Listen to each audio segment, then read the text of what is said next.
The day that became synonymous with the start of the Great Depression was Black Tuesday, October 29, 1929, when the stock market lost billions of dollars in a single day.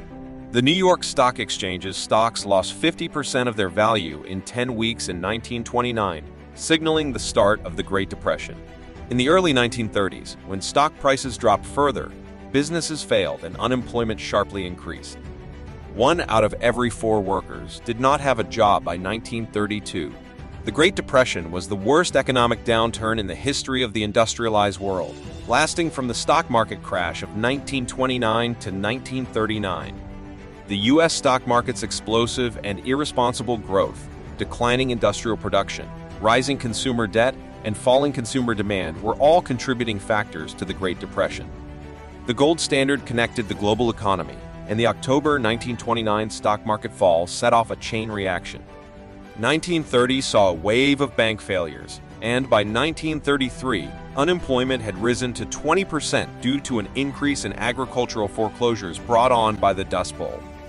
The Great Depression wasn't ended until after World War II due to improvements in manufacturing production. Despite Presidents Herbert Hoover and Franklin D. Roosevelt's best efforts to revive the economy with various initiatives, such as Roosevelt's New Deal program.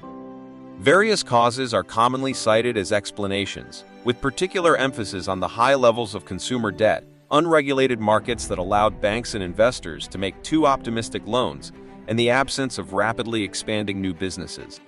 These factors combined to produce a negative economic spiral that included decreased productivity, declining confidence, and decreased expenditure.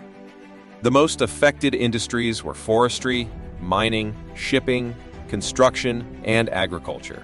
The production of durable items, such as cars and appliances, which customers could put off buying, was also severely impacted. The winter of 1932 till 1933 marked the bottom of the economy, which was followed by 4 years of growth, until the recession of 1937 and 1938 returned high unemployment rates. The causes of the Great Depression were complicated and hotly contested among academics. The First World War was the primary reason, upending international power dynamics and sending a sharp shockwave across the world financial system. The United States, Europe, and Japan made great efforts to re-establish the gold standard by the end of the decade, but it had to be temporarily suspended in order to recover from the costs of the Great War. The gold standard had long served as the foundation for national currencies and their exchange rates. On the other hand, this made the local and global financial markets less adaptable, making them less equipped to withstand further shocks in the late 1920s and early 1930s. The 1929 stock market crash in the United States, a recession in Germany, and economic challenges in France and Great Britain all contributed to the worldwide financial crisis. All of these countries' devotion to the gold standard, including Japan, which didn't succeed in going back to it until 1930, only served to exacerbate the issue and speed the country's descent into what is now known as the Great Depression. The stock market catastrophe that some had long anticipated finally materialized on October 24, 1929, when uneasy investors started dumping their inflated shares in large quantities.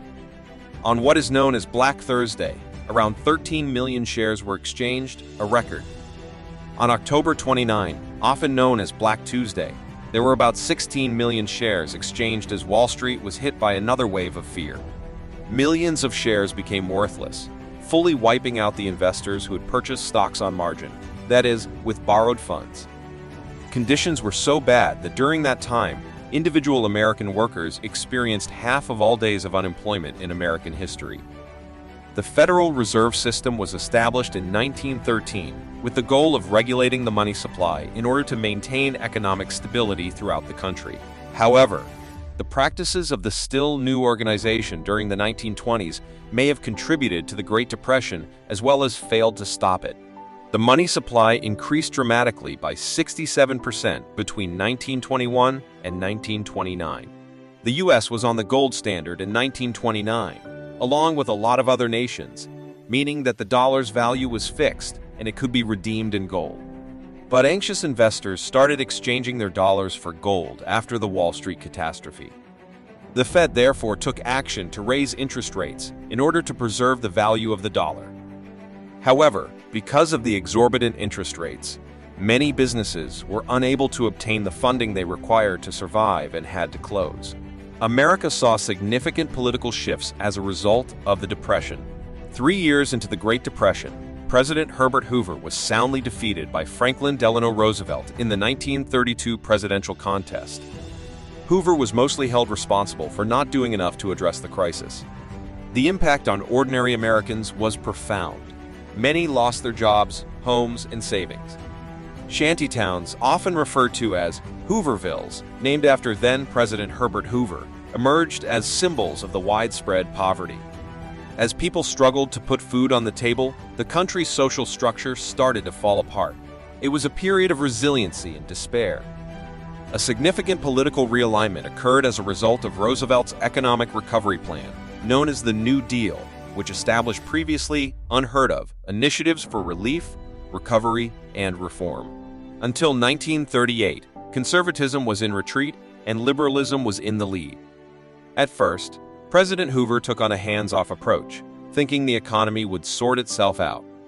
But when things got worse, Franklin D. Roosevelt took office in 1933 and launched a number of initiatives known as the New Deal, which were meant to provide relief, recovery, and reform.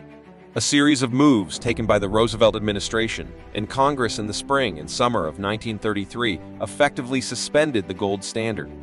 36 hours after taking office on March 4, 1933, Roosevelt announced a nationwide bank moratorium to stop consumers who were losing faith in the economy from running the banks. Additionally, he banned banks from exporting or paying out gold. Roosevelt issued an order on April 5th, demanding that any gold coins and certificates with values greater than $100 be exchanged for other currencies. By May 1st, all individuals were forced to turn in their gold coins, bullion, and certificates to the Federal Reserve at the predetermined rate of 20.67 per ounce. As of May 10, the government has received $470 million in gold certificates and $300 million in gold coins. When FDR signed the Agricultural Adjustment Act on May 12, the United States further severed its financial ties to gold. This act's Title III, popularly referred to as the Thomas Amendment, allowed the president to remove up to 50% of the dollar's gold content. In addition, President Roosevelt exchanged dollars based on the price of the bank rather than using gold. A modest part was played by World War II in the U.S. economy's recovery. Despite the 1937-1938 recession, the U.S. real GDP recovered to within around 10% of its long-run trend path by 1941 and was well above its pre-depression level by 1939.